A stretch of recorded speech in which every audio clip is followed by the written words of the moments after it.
Welcome to week 3 of the podcast, or should I say episode 3 of my own podcast show. Welcome. If you're new here, my name is Isaac, and this is something that I just started, and we are currently on week 3. So, being that this is the first episode that I'll be releasing in 2026, I wanted to just give some lessons that I learned in 2025 that I'm bringing into 2026. And I've been doing a lot of reflecting the last few months about what I learned in 2025 and how that'll help me with this year, especially with the new challenges that I have in front of me these next 12, 11 months.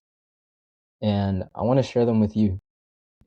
And my goal and my hope is that those who are listening will be able to take some of these lessons that I'm giving you and apply them to your own, or maybe even confirm something that you can relate to that I've experienced this past year. But without further ado, let's do this. All right, lesson 1.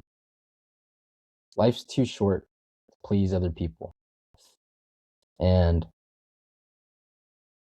I think this is an interesting one because one of the things that I used to struggle with, not to an extreme degree, but it was definitely there, is I wanted to fit in a lot with the popular crowd.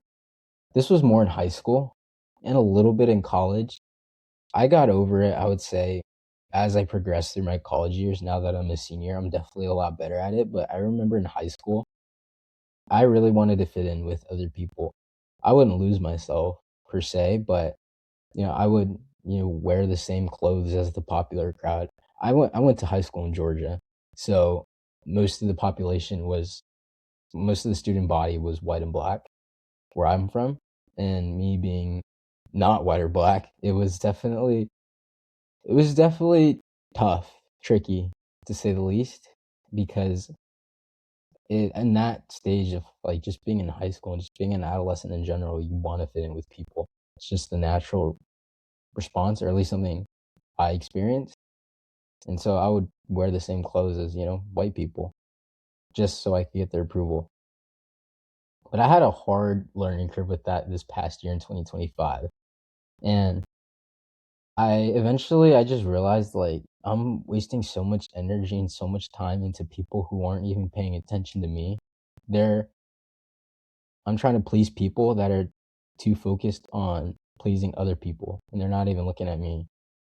So why am I going to waste my time, my money, and my energy trying to please people who aren't even paying attention to me when I could be using that energy elsewhere to record the podcast, go to bed on time, to not spend money on things that I'm not even going to use outside of hanging out with these people. That was a very liberating ideology that I accepted this past year, and I'm grateful to have it because my productivity has improved a lot because of that. Okay, lesson 2. No one is paying as much attention to yourself as you are. This one was very deep for me because when you think about that in the grand, I'll give an analogy just because I enjoy working out. When you go to the gym for the first time, even if you don't, even if, let's say, for me, I've been going to the gym consistently for almost 7 years, but let's say I'm trying out a new exercise that I'm not really sure about. I recently started squatting this past year, and I didn't know much about it. I usually do dumbbells, so I would do like heavy dumbbell walking lunges, um, goblet squats, a lot of dumbbell circuit based exercises.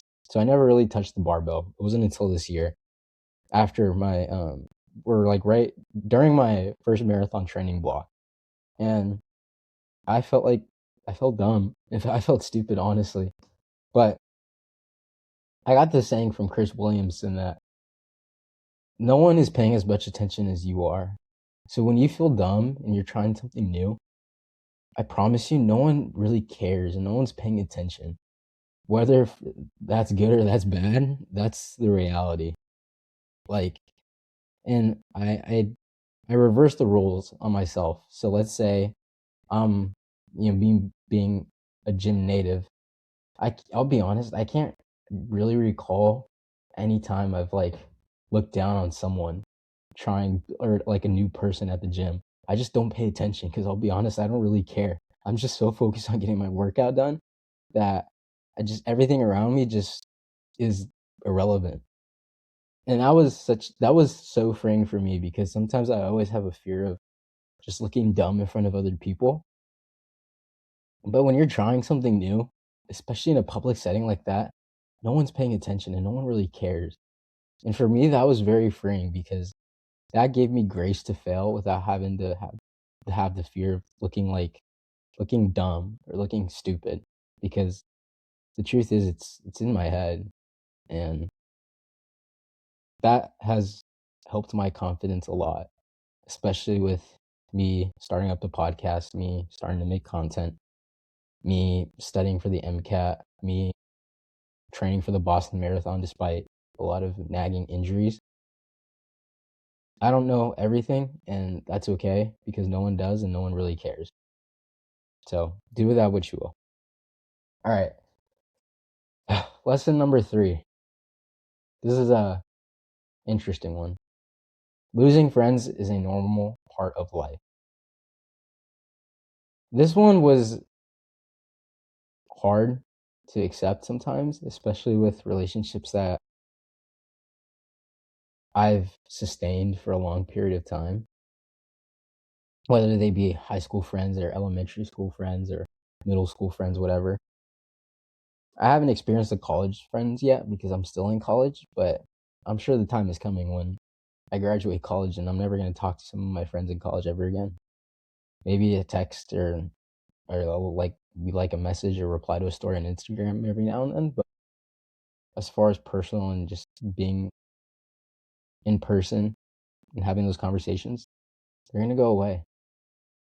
And I don't see friends necessarily as a binary term, meaning that we're either friends or we're either enemies, but I'd rather see it as a non binary term. And I got this from Alex Ramosi, where he was basically saying just because we're not friends doesn't necessarily mean we're enemies. And I love that because there's as we grow up in life, we become more different. But just because become more different doesn't necessarily make that a bad thing. You know, what we used to have in common that held our relationship together in the beginning when we were kids, that thing that we share, we might not share it anymore 5, 10 years later down the road. And because of that, we don't really have anything else in common. That doesn't necessarily make you bad or me bad. That just means we're on different paths of life. And so even if we're not friends, meaning we don't hang out, we don't talk, we don't do things in person like we used to, that doesn't necessarily mean I'm rooting for your downfall. That just means I'm in a certain season of my life where we have different values. And that doesn't mean I wish the worst for you or we're enemies because we were different. And that helped me just accept the reality that people come and go in my life. Um, and I would say that's not something I learned. It was more confirmed by Alex Ramosi, but he basically reframed a big part of something I've experienced, but couldn't really understand throughout elementary school, middle school, and high school. And I say that because in middle school, I moved across the country, literally across the country from California to the South in Georgia with my family, where I started at a new middle school.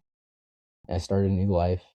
I was completely different physically from everyone else. Like I said, the student body was mainly black and white, and me not being black and white, being Hispanic, Native American. It was a challenging transition, definitely. Um, and that amongst many other experiences growing up since then, I've lost a lot of friends. I've lost a lot of close relationships that I valued, and I don't necessarily see those people that I've lost as bad or enemies. I still wish the best for them, but in the end, people come and go, and that's just life. And the sooner I was able to accept that, the better, not necessarily better, but the more peace I had in my life. And that was very liberating for me and for the calling that God has for my life. But yeah, do with that what you will. All right, lesson 4. Failure doesn't mean it's over. Now, this one I wish I knew when I was playing soccer in high school because I went through a lot of failure and I didn't really reflect on it much as a kid. I was just playing just for fun and I loved training. I loved working out. I love training more so because of the calories. I used to wear an Apple Watch and I always got a dopamine hit at the end of the day when I would see that my calorie burner or my workout, I was able to burn 1,000 calories, 1,000+ calories at the end of the day. That was great for me, and that was something I always looked forward to. But I never really thought about the times when I got cut from a team or the times my old teammates or even my current teammates would talk crap behind my back, whether it was in high school, soccer, or I played soccer for context. Whether it was on the high school varsity team or if whether it was part of my club team, people I used to play with, and we went to different teams, played each other, and just they're just completely different people. And it was especially tough when I got cut and dropped to the second team for this really good team I was playing. And I saw that as my final end of my soccer career because I was putting in so much work and I knew I was putting in more work than even the best players on my teams. I know for a fact, as good as they were, I wanted it more than them. And that really broke me when I failed and I got dropped to the second team because I felt like I deserved to be on the first team and to win and to be the best player, but I never was. And with this idea that failure is just an attempt, that goes a long way for me now, being that even though soccer's over, I still have ambitious goals for my life, which, studying for the MCAT, want me to be a doctor, wanting to be a runner, the best runner I can be, as fast as I can be, training for the Boston Marathon, wanting to be the best. You're going to fail when you have big goals like that. And if I knew then what I knew now, I'm willing to bet I'd still be playing soccer. I'm a senior in college. I'm willing to bet. Maybe not here at the school I'm at now in UC Irvine, but somewhere else. I'm willing to bet you. Today's January. 2 months ago in November, I would have wrapped up my season in the NCAA playing in the playoffs. I guarantee you. But every season holds a lesson, and it just takes some people longer to learn certain things. I'm one of them. It took me longer to learn and reframe my idea on failure. And that's okay because even though soccer's over, there's a lot more going for me in my life. And even better, honestly. I'm in a definitely better mental state now than when I was playing soccer. But yeah, that lesson was something I learned from David Goggins. So it was great when I heard that from him. I heard it multiple times just to really ingrain it in my memory. And since then, it's helped me navigate through having to retake the MCAT, going through a breakup, failing some exams. It's not easy, but it's helped me so much. All right, number 5, going back to relationships. Relationships are tough. Being the naive person I was before my first ever relationship, I used to think I never really thought past being being told yes in a relationship. I think the media does a great job of glorifying relationships, but the truth is relationships are good, but they're not great. And what I mean by that is you don't need to be in a relationship to be happy. You don't need to be in a relationship to have fulfillment and peace in your life. The only one who can give you that is Jesus Christ. That was always preached to me as a kid.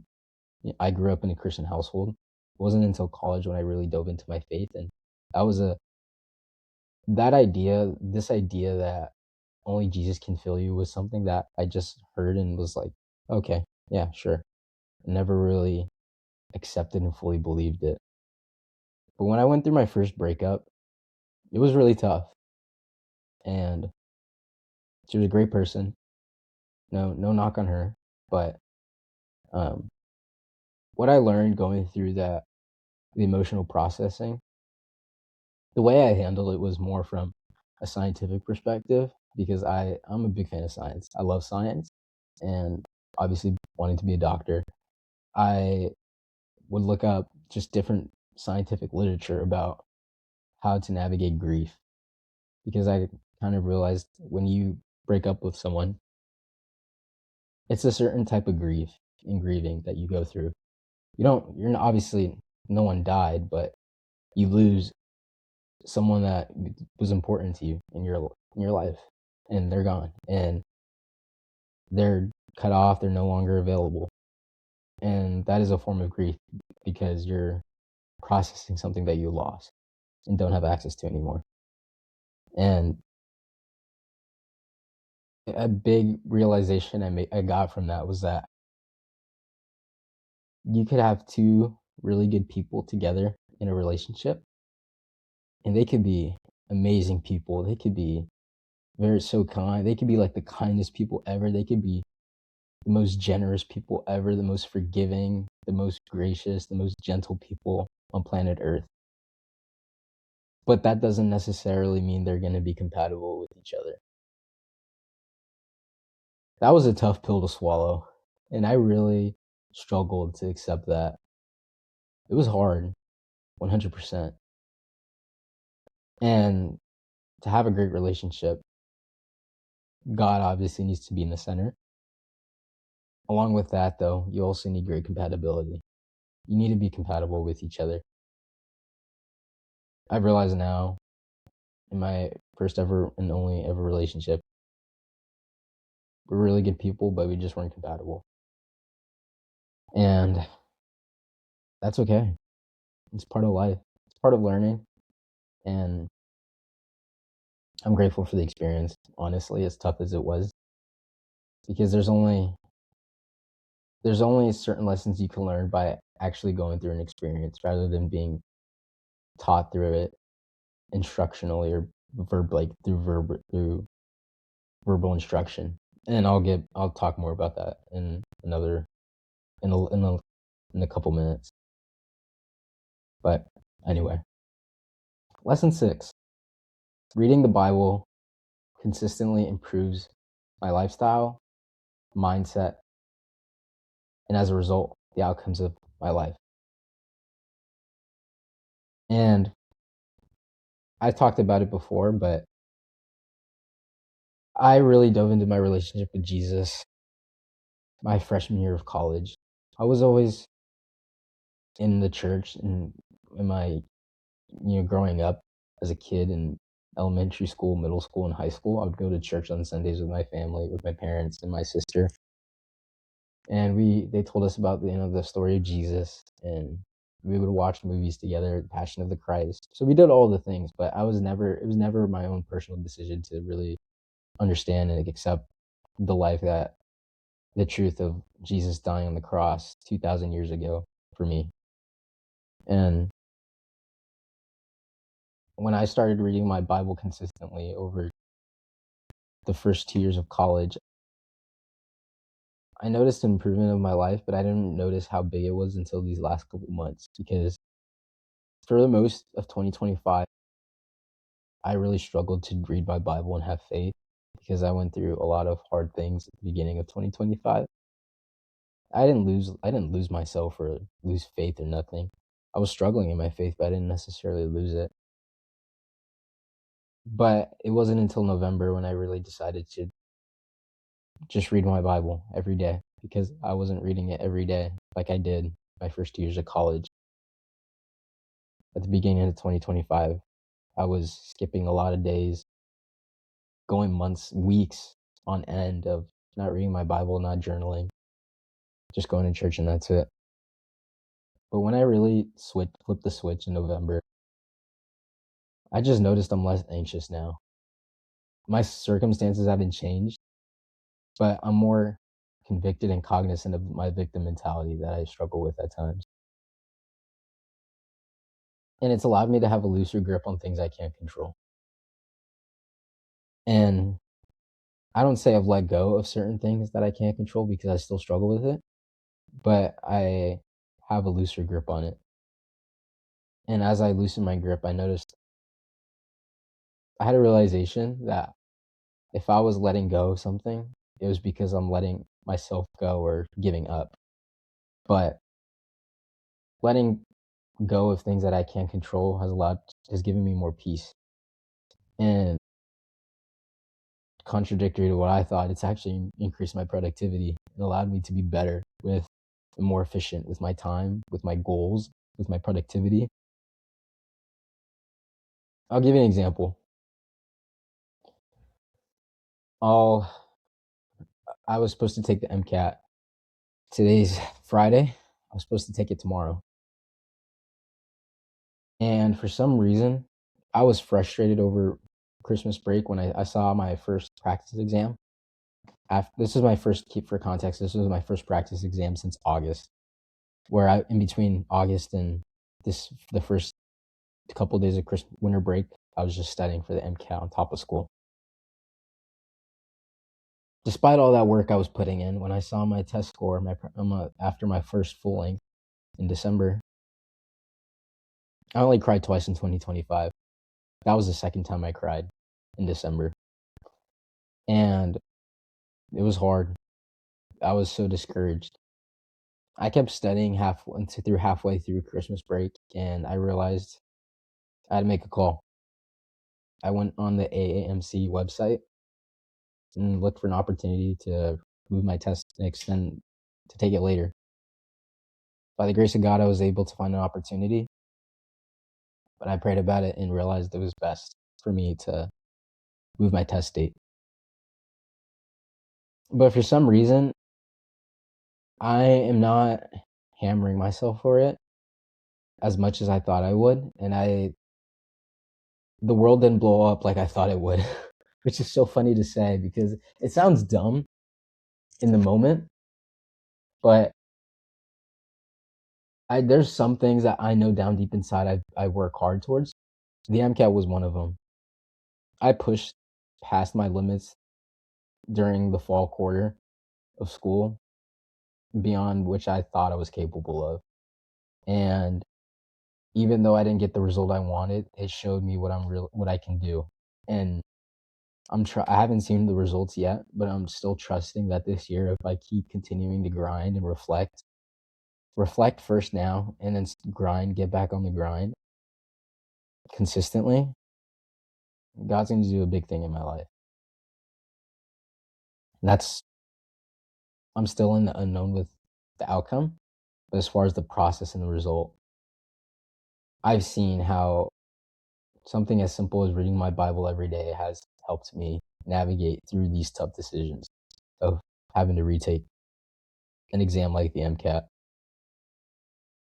because I'm not as mad or as annoyed with myself as I thought I should be or could be. Matter of fact, I have more peace because I'm trusting that it's God's plan and not mine. All these failures have showed me that God's in control and I'm not. And even though that's the reality, I have the choice of accepting it or denying it. But I want that to encourage you that's listening. Just something as simple as reading the Bible can really give you peace in ways that you couldn't even imagine. So take this, if you're not sure, if you're on the fence, take this as a sign to read your Bible and to think about Jesus and to think about God and giving your life to Him. Because your life is so much better regardless of your circumstances.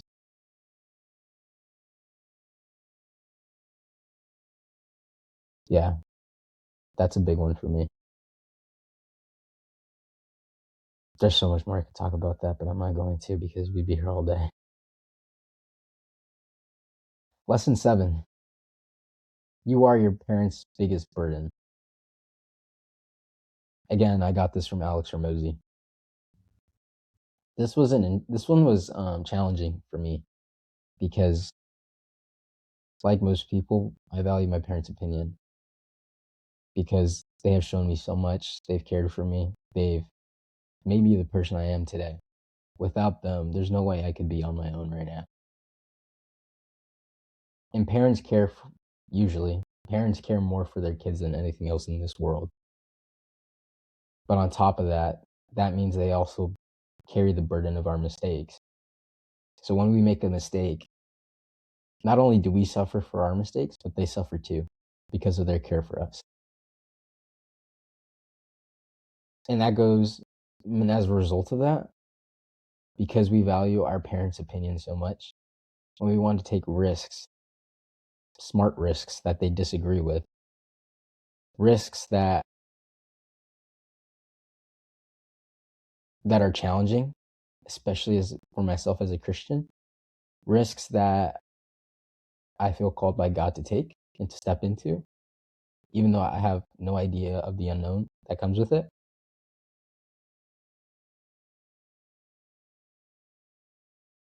We naturally back down from that risk,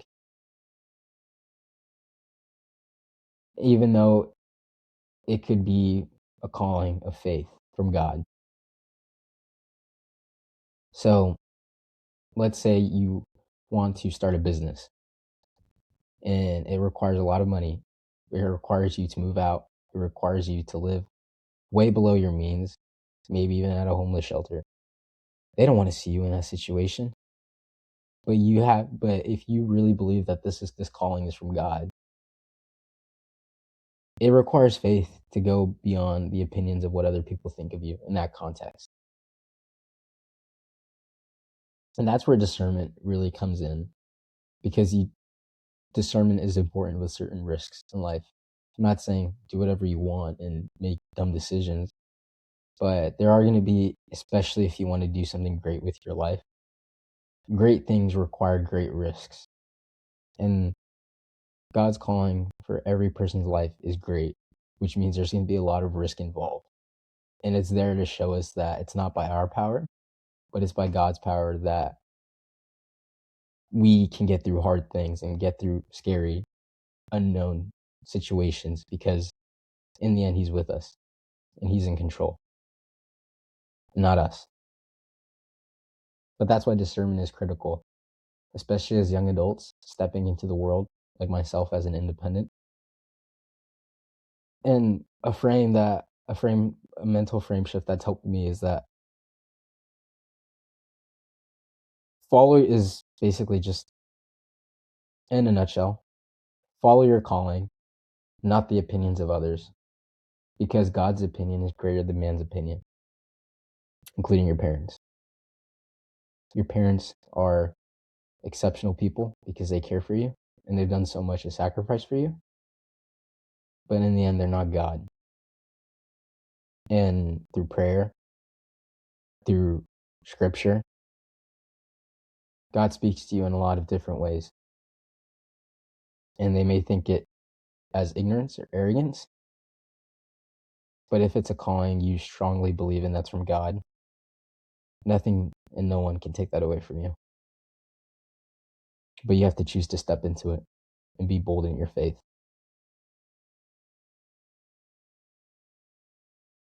That was a big lesson for me this year that I'm stepping into this year in 2026. All right. Lesson number 8. Don't get money advice from your loved ones or people whose opinions you value, unless they are where you want to be financially. Now, I'm going to explain this because I know I can get a lot of heat for this, but let's say you want to go to the gym and you're 100 pounds overweight and the doctor tells you you need to start going to the gym or else you're going to die. Your blood pressure's up, you're pre-diabetic, you're on the verge of living a life you're on the verge of living a pretty unhealthy life and probably going to die soon. Let's just say that. Let's take it extreme. So you start going to the gym. Not once in my life have I ever experienced or witnessed or seen or talked to any fit person that's talked down onto another person trying to get in shape. Myself included. When I started working out, this goes back to our initial lesson where no one's paying as much attention to you as you are. When you're trying to better yourself in a certain way, the people who are experts in that way you're trying to get better at aren't going to judge you or knock you for trying to level up because they know what it takes to get there and how much work you have to put in to get to a level of success. And in the same way with the gym, rich people don't talk down on you for trying to save money and for trying to get rich. People who dog you and talk down on you, whether in your face or behind your back, especially your friends, they're not your friends. So people who judge you for saving money, not going out, shopping at Goodwill instead of going to the outlets because it's cheaper at Goodwill, are the exact people you need to stay away from when it comes to money advice. I'm learning this too. I'm not perfect. I have a long way to go with money. But that is a goal in my life, to be financially successful. And to get there, getting rich and becoming financially independent and stable requires a lot of risk. And some of those risks, the people whose opinions you value, those people won't always agree with you. Because like I said, they're your biggest burden. You are their biggest burden, sorry. And that goes back to my previous lesson. Get rich advice from people where you want to be, from people who are where you want to be financially in the future. Because they've been down the road that you're at right now, many years and decades ago. And not all of them will want to help you or will help you. Some of them will say no. Ask and don't give up when, but not if, but when they turn down your request for help. Because eventually, even if it takes 100 asks from financially successful people, there will be one, and there will be more than one. There will be some who will help you eventually. And that's all you need is a little bit of advice to apply it to your own life. Because learning from instruction is good, but learning from experience is better. So even though you need learning from instruction, that's only the first step and a small step. After that, most of the learning comes from experience, applying instruction to your life and learning from experiences. All right, lesson 9. failure is sometimes the only way to learn. And as a disclaimer, this is a big difference from doing whatever you want and saying it's a learning curve as an excuse to do something dumb. Example, getting into drugs, going to a party, being a party animal, drinking alcohol and getting a hangover, and a lot of dumb stuff like that. I'm not saying that at all. Like, you need to not be dumb when it comes to that.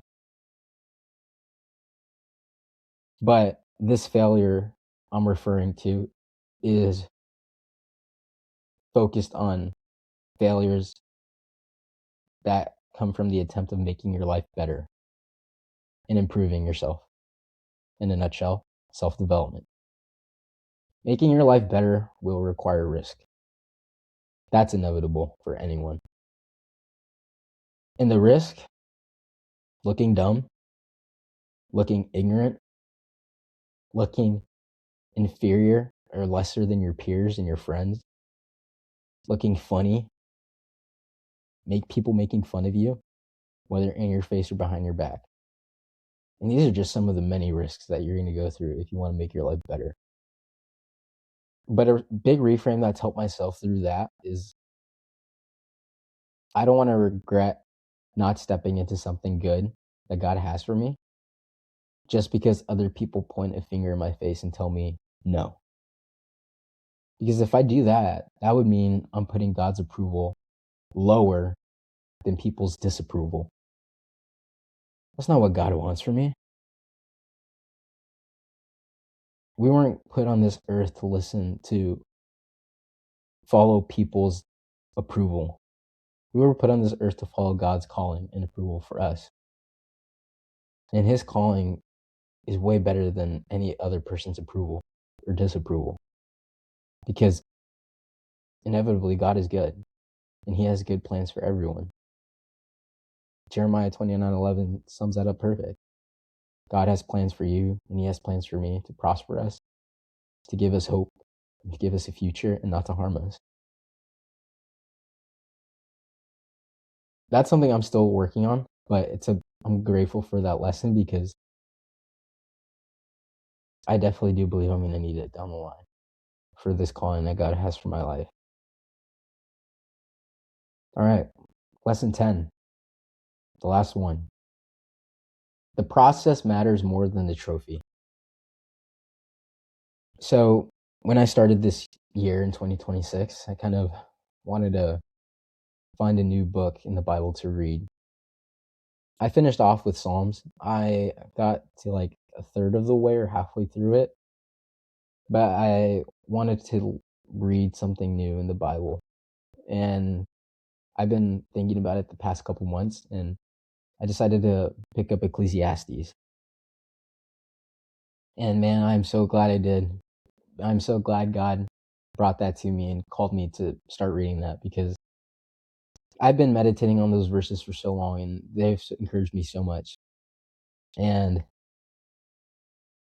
reading the book has confirmed that the lessons the lessons I've learned from my experiences are valid and they're real and they're true. And that lesson is that the process matters more than the trophy. Trophies, fame, success, it's always cliche, but it is true that all these things are meaningless. But rather, who you become along the process is inexpendable. When you're pursuing a goal, whether it's your career, whether it's your dream job, whether it's winning a game, trying to improve your race time by an X amount of minutes, whether you win or lose, it doesn't matter. Yeah, I'm not saying it's not important to win. You should play to win. Always. You should train to win. But that's not the goal of the whole reason of why you're doing this. The goal is to change for the better, be a better person. And going through processes like this are sometimes the only way you can get better, by stepping out and taking risks. And I love what it says in Ecclesiastes because they use the word toil, but for context, if you're not sure what that means, toil is basically working, laboring, grinding on whatever you're doing, whether it's studying, whether it's training, whether it's working out, whether it's competing as a college athlete, whether it's playing professionally as a professional athlete, whether you're acting, you're a musician, whether you're an artist, whatever your craft is, that is your toil. And God calls all this toil a chasing of the wind, meaning you're chasing something that's not there. I was challenged by that because I've always been someone who loves fame and loves success. But now that I've picked up running, I've realized I've become the lessons I've learned from the training blocks that I've set up in preparation for a race. I enjoy those more than the race itself because I'm learning more about myself every day when I show up in those training blocks. When I have to wake up at 4 a.m, when I don't feel like it, I don't have to, but I know I need to, and I know I should because I committed to this process in this race that God has called me to. You learn so much about yourself and what you can do in these processes. And even in Ecclesiastes, God made eating, drinking, and finding satisfaction in our toil good. Three things. Three. Eating, drinking, finding satisfaction in our toil. These are three good things that God gave us. And I love that. The key word in that is satisfaction. I got that like on a label in my head from that verse alone. Because it's not the toil that's a blessing, it's the satisfaction that's the blessing. Finding enjoyment and satisfaction in the work itself. And as someone who's trying to be a doctor, I'm not even in medical school, but I'm seeing glimpses of what it's going to take to be a doctor. There's going to be 12, 18-hour days where I'm going to feel burnt out, where I'm going to be tired. I don't feel like working out. I don't feel like studying. But by the grace of God, finding satisfaction in that work, that's a good thing, and that's such a blessing. And it's such a great thing to have. And I've noticed those who prioritize work-life balance, especially those in their 20s, not necessarily those in their 40s, but more so those young adults in their 20s and 30s, they struggle to understand those who work 12 to 18 hours a day. And I'm going to break it down right now, what I'm talking about, because I'm sure it's confusing. Let's take some very successful people in their life. Dr. Andrew Huberman, Alex Hormozy, millionaire, billionaire entrepreneurs, Elon Musk, Nick Bare, David Goggins, or even athletes, Ronaldo, Messi, Kobe Bryant, Michael Jordan, and many others. These guys and girls work a lot, work so much that not many people can understand the actual work that they put in. And I'm talking about 12, 18-hour days, not just once, not just twice, not once a week, every day of their life for a certain season in their youth. And when I say youth, I'm referring to 20s and 30s, sometimes 40s. But what separates these people from those who want a work-life balance, and keep in mind, I'm not saying that's a bad thing, but some people have a really big calling in life that requires different. And like I said, different isn't better or worse. Different is just a unique way of living, and that's not necessarily a bad thing or makes someone better than another person. Because the truth is, we're all equal. None of us are better than another. In the end, we're all sinners, and we all deserve death. But Jesus gave us His grace to die for us, so that we can be saved and live with Him. But some people in this life have a calling that's different from others, and that different could look like studying, working 12 to 18 hours a day, working out, doing workouts and training after the whole basketball team is done for the day, staying late at night in the basketball arena, in the gym, working on your craft, and doing so much more work than all the other guys and girls on their team, than all the other people in the office. But what separates them is that they found enjoyment in their toil.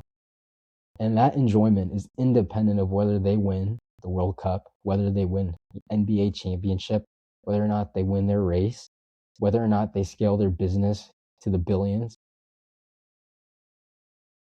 They're just some of the very few people who enjoy working and studying 12 hours a day. And these are the same people that don't enjoy life balances. They don't care about partying, staying up late, drinking, getting hungover, eating junk food consistently. But some people genuinely find enjoyment in working 12 to 18-hour days. That was a tough one because I would look at some people, especially playing soccer, and never really understood what it takes to be great. But it takes a unique and different mentality and way of living that separates good people from great. I played soccer and at a pretty competitive level before college, and you see that in a lot of really good players. And I'm not talking about naturally talented. I'm talking about people who you see them once and you can tell they don't really have a future in the sport. But then you see them a year later and they're a completely different athlete. They're number one on their team. They're getting all the starting minutes. They're getting player of the conference. But the work they put in that people don't see, it's hard to process the sacrifices and the commitments they do to get there. It has to be experienced. And that's something I've learned through running, through studying for the MCAT, through talking to other pre-meds, through talking to other doctors. But yeah, I'm not there yet, but I do believe that's a calling God has called me to. A season of life in my 20s and 30s, working every day and enjoying it. But yeah, the process matters more than the trophy. That's the biggest lesson I wanted you to get from that. All right. I have a bonus lesson. I know I said 10, but I wanted to give a fun bonus one. There's for all the athletes that are listening to this or people that used to play. There's more to life than your career, and there's more to life than your sport. This took me in my college years to realize, but losing a sport you dedicated or losing your career that you dedicated your whole life for is really hard. I'm not going to deny that. It's super hard. And your emotions of mourning are valid, 1,000%. There's no quick fix to mourning and getting over it. So I won't even tell you to get over it because your emotions are valid when it comes to that. But the antidote is time and the action and what you take in that time and what you do in that time. And for me, losing soccer hurt me a lot. And I went through things that I never thought I would ever go through and I never imagined. Between my junior year of college and freshman year and summer of graduating high school. But what I did was, maybe you can take some of this too if you're going through a season of losing your career, losing your sport. Maybe you just graduated college and you're done with athletics and you feel like all hope is lost because you lost your sport for playing at that level. What I did was, I always say it, prayer. Prayer helped me so much. Life got so overwhelmingly hard for me and humiliating, but prayer got me through in ways I can't even explain. Growing with Jesus, that goes back to prayer. Trying new things and taking risks. I'm a big fan of taking risks. Asking the girl out, reaching out to that boss, reaching out to that company, applying to that medical school, trying a new sport, trying out running, trying out jujitsu, whatever it is. Just trying. Trying, and failing, I can live with, but not even trying and failing, I can't. I think that was a quote Michael Jordan said in a conference one time. And for me, studying. I was studying a lot, and that helped realign my calling, the calling God has for me. All right, we're almost at an hour. That was a lot to talk about. Yeah, there's so much more I could unpack. I tried to get everything done in just under an hour, and it looks like I did that. But there's more to come this year. I'm excited for what God will do with this podcast in this year. Who knows how many episodes I'll reach, but I'll be taking it day by day. These are some of my favorite lessons that I learned from 2025. Lessons that not only I love and that are my favorite, but lessons that have shaped me and prepared me for 2026. And I hope you can take something good out of it and apply it to your own life and learn from your experiences. Because life is hard, but you can get through it. You can overcome a lot more than you think. You just have to be willing to not feel sorry for yourself and be strong and courageous, just like it says in the Bible. But yeah, hopefully you took something out of this. I hope you did. Consider subscribing, liking this video, this podcast. It would mean a lot. Let me know what you all want to hear, what you all want to know about based off of my experiences. But yeah, my plan now, school started again. So I'm in class now. I have a pretty tough schedule this quarter. Studying for the MCAT, I take it in May. Training for the Boston Marathon. I already have some injuries that I'm addressing. Nothing crazy, hopefully. So I'm taking it day by day. It's not easy, but we're getting through it. And I'm applying all these lessons I shared with you to my current situations right now in my life. And I'm hoping you can do the same.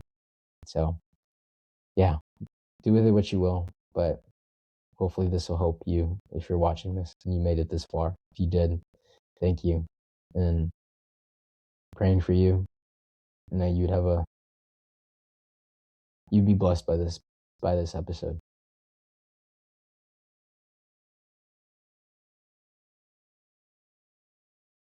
Get after it and go be great.